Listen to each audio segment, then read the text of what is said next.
한 여고생이 인터넷을 통해 공짜 해외여행을 떠났다 봉변을 당했습니다.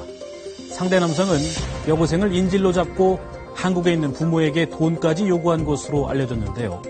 다행히 이 여고생, 현지에서 기지를 발휘해 가족의 품으로 돌아올 수 있었습니다. 오늘 뉴스 따라잡기는 중국에서 벌어진 여고생 감금 사건을 따라가 봤습니다. 겨울방학을 맞은 고등학생 김모양. 김양은 지난해 말 우연히 인터넷을 돌아보다 돈 한 푼 들이지 않고 중국 여행을 갈 기회를 얻었다고 합니다.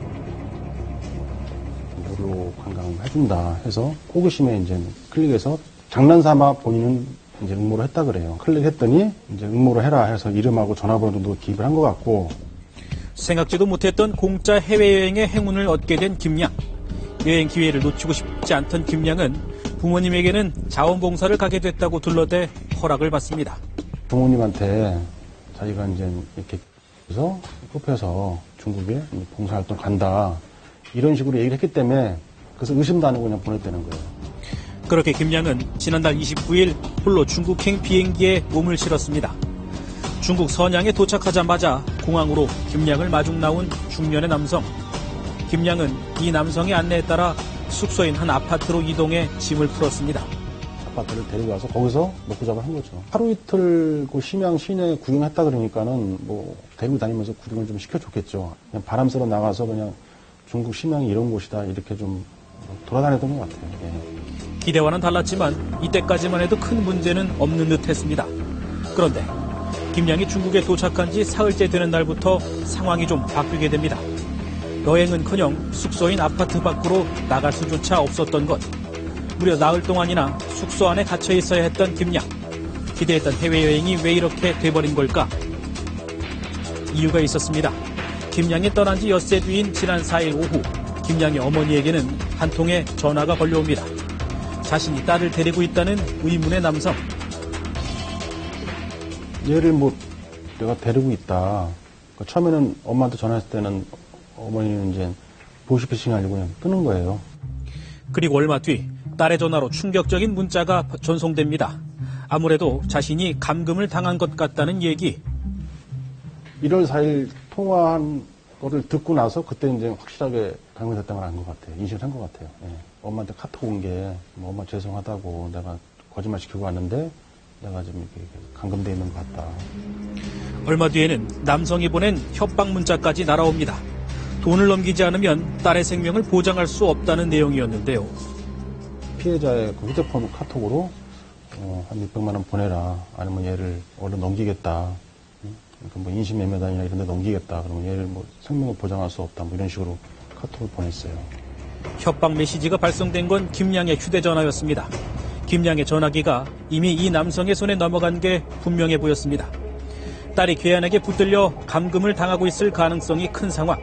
김양의 부모는 즉시 경찰에 도움을 요청했습니다. 강력팀으로 해외에 있기 때문에 아마 그 실종팀에서 수급사실 확인을 딱 확인됐기 때문에 수사에 나선 경찰은 중국 공안에 공조 수사를 요청했습니다. 하지만 넓은 중국 땅에서 사라진 여고생을 찾는 일은 쉽지 않은 일이었습니다. 게다가 감금됐다는 문자를 끝으로 아무런 연락이 되지 않는 김양. 속절없이 애만 태우던 그때 뜻밖에도 어머니의 휴대전화 메신저로 김양이 보낸 메시지가 도착합니다.